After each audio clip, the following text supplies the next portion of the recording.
जय हिंद एवरीवन, स्वागत है आपका हमारे channel Indian defence news Hindi में, जहां आपके लिए लेकर के आते हैं इंडियन डिफेंस के प्रमुख अपडेट्स को कम से कम समय में। तो चैनल को सब्सक्राइब करना मत भूलिएगा। तो आइए शुरू करते हैं आज का अपना ये एपिसोड। एलसीए नेवी एक ऐसा प्लेटफॉर्म जिस पर सबकी नजरें बनी हुई है और आज से नहीं बनी हुई है। तकरीबन पिछले 3 साल से सब यहाँ पर टकटकी लगा के बैठे हैं कि एलसीए नेवी को लेकर कोई बड़ी रिपोर्ट क्यों नहीं आ रही है। ये प्रोग्राम ठंडे बस्ते में चला गया क्या? क्या भारतीय नौसेना इसको लेकर इंटरेस्टेड नहीं है? ऐसा नहीं है, क्योंकि अब एलसीए नेवी को लेकर भारतीय नौसेना से कुछ बड़ी रिपोर्ट सामने आई है। एक तरफ जहां एलसीए नेवी के खरीद की तैयारी चल रही है, तो वहीं 2026 इस प्रोग्राम के लिए एक निर्णायक वर्ष साबित होने वाला है। ऐसा क्यों है, आइए जानते हैं। एलसीए नेवी की शुरुआत ही इस उद्देश्य के साथ हुई थी कि यह भविष्य में आईएनएस विक्रमादित्य और आईएनएस विक्रांत जैसे जो हमारे एयरक्राफ्ट कैरियर हैं उनसे ऑपरेट किया जाएगा। लेकिन दुर्भाग्यवश ये एक लाइट एयरक्राफ्ट है और फुल वेपन पेलोड कैपेसिटी के साथ भारतीय नौसेना का ऐसा मानना है कि ये अपनी फुल एफिशिएंसी में ऑपरेट नहीं कर पाएगा या फुल पोटेंशियल में ऑपरेट नहीं कर पाएगा। लेकिन अब चीज़ें बदल रही हैं। एक तरफ जहां twin engine deck based fighter में डिले होने के आसार हैं, बादल मंडरा रहे हैं, तो वहीं भारतीय नौसेना इनके तकरीबन 1 से 2 स्क्वाड्रन जो कि एलसीए नेवी की होने वाली है, इनको खरीदने का प्लान कर रही है ताकि जो फाइटर पायलट्स हैं उनको ट्रेन किया जा सके। लेकिन इन्हीं सारी चीज़ों के बीच एक बड़ी रिपोर्ट सामने आ रही है। दरअसल 2026 इस प्रोग्राम के लिए काफ़ी महत्वपूर्ण है, क्योंकि एलसीए नेवी ट्रेनर जो है ये अब ममटी कॉन्सेप्ट को टेस्ट करने के लिए तैयार है। अब ये ममटी कॉन्सेप्ट क्या है?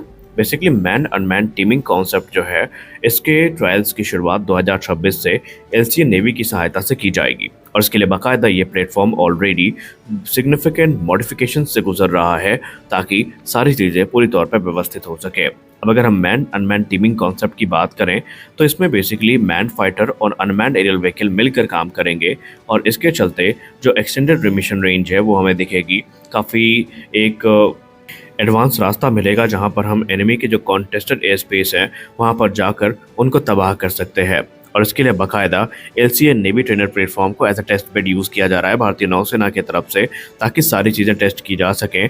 ये एक ऐसा प्लेटफॉर्म होने वाला है जो मल्टीपल ड्रोन्स को कंट्रोल करेगा, उनके साथ कोऑर्डिनेट करेगा और ये लॉयल विंगमैन की भूमिका निभाने वाले हैं। अब यहाँ पर लॉयल विंगमैन भी हो सकते हैं, लोइटरिंग म्यूनिशन भी हो सकते हैं, जो इस एयरक्राफ्ट की सहायता से कंट्रोल किए जाएंगे और इनसे अलग अलग मिशन जैसे कि रिकॉनेसेंस हो गया, इलेक्ट्रॉनिक वॉरफेयर हो गया या प्रिसीजन स्ट्राइक मिशंस हो गए, वो पूरे किए जाएंगे।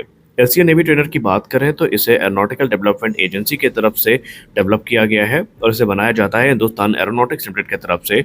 ये एलसीए नेवी मार्क 1 का ट्विन सीटर वेरिएंट है जो कि कैरियर ऑपरेशन और पायलट ट्रेनिंग के उद्देश्य से बनाया गया है।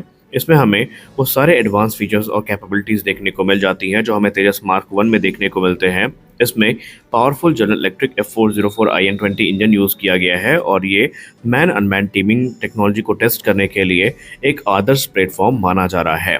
और यहाँ पर सोर्सेज ये भी इंडिकेट करते हैं कि 2026 से इनके ट्रायल्स शुरू हो जाएंगे, जहाँ पर जो सिस्टम इंटीग्रेशन और ग्राउंड टेस्टिंग का वर्क है वो लगभग पूरा हो चुका है और चीज़ें अब वैलिडेट की जाएंगी, जिसका सीधा मतलब ये है कि भारतीय नौसेना मॉडर्न वॉरफेयर के हिसाब से खुद को ढाल रही है।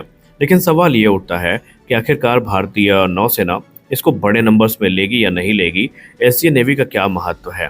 देखिए, एलसीए नेवी एक टेंडर के साथ साथ twin engine deck based fighter के लिए जो फ्लाइंग टेस्ट बेड है या यूँ कह लें टेक्नोलॉजी डेमोन्स्ट्रेटर है, इसकी भूमिका भी निभा रहा है और बहुत सारे क्रिटिकल टेक्नोलॉजीज जो कि twin engine deck based fighter में यूज़ होनी है वो ऑलरेडी इस प्लेटफॉर्म से वैलिडेट की जा रही हैं।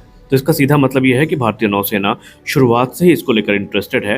रिपोर्ट्स तो ये भी इंगित कर रही हैं कि जो शोर बेस्ड टेस्ट फैसिलिटीज़ होती हैं या शोर बेस्ड फैसिलिटीज़ जो होती हैं भारतीय नौसेना की, वहाँ पर इनको डिप्लॉय किया जाएगा। भले ही एयरक्राफ्ट कैरियर से ये फुल पोटेंशियल पर ऑपरेट ना कर पाएँ, लेकिन एक ग्राउंड बेस्ड जो स्टेशन है वहाँ से तो ये फुल पोटेंशियल पर ऑपरेट कर सकते हैं और नेवल स्ट्राइक मिशंस भी एग्जीक्यूट किए जा सकते हैं। हमें भूलना नहीं चाहिए कि जो एलसीए नेवी प्लेटफॉर्म है ये ब्रह्मोस NG को कैरी करने में कैपेबल है, ये रुद्रम 3 को कैरी करने में कैपेबल है, जो कि इसे काफ़ी विध्वंसक बना देंगे। तो इस वीडियो में बस इतना ही, मिलते हैं अगले वीडियो में। जय हिंद।